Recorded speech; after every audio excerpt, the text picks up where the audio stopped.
ওই শালা ওই কারখানায় হাত দিলে শালা শর্ট খেয়ে পুটকি পোড়া মুরগি। এই বাড়া ফোন করার টাইম হয়নি। হ্যালো, কি ব্যাপার? কারেন্ট কেন কাটিছ? এই বাড়া বউকে চার্জে বসাইছি। বউকে চার্জে বসাইছিস?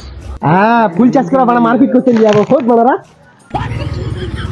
শালার বেটা শালা কোন কাছে লাগবো বাড়া? আরে ওই শালা তারটা হাত দিলে শালা শুট খেয়ে মুরগি রে বাড়া। এই শালা আবার ফোন করছি রে।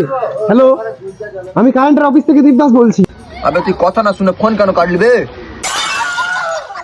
এই বাড়া আমি তোর বউ নাকি রে? তোর সঙ্গে তো কথা বলার টাইম নেই, উঠবে না ফোনটা। ওই তোর মুখে আমি ছুপ দিয়ে দেবো। ওই আমাদের কারেন্ট নেই কেন বে? বাবা হইছে তাই। ওই আমাদের এখানে তো হাওয়া বয় নাই, তুই কি তোর পুটকি দিয়ে হাওয়া ছাড়ছিস বে? এই তোর মাথা ঠিক আছে তো? না নেই। তুই কি ওষুধ দিবি নাকি? আরে ভাই আবে ওই চটপট কারেন্ট পাঠাবে এদিকে। পাড়া তুমি জানো কি? রাতে প্রচুর ঝড় হয়েছিল। আচ্ছা, ঝড়ের হাওয়াতে তোর পাড়া তারে তারে পুরো ব্যান্ড হয়ে গেছে। শুধু ব্যান লেগেছে, মারপিটও লেগেছে। তাই নাকি? ওর মধ্যে দুটো তারের কেসও হয়েছে, মনে হয় না ওরা বেল পাবে। আরে ভাই কথা একটু বুঝ। আবে তুই কি আমাকে বকাঝকা পেয়েছিস বে? চুপচাপ বল কারেন্ট কবে আসবে বল। এখনো বাড়া 3 দিন লাগবে।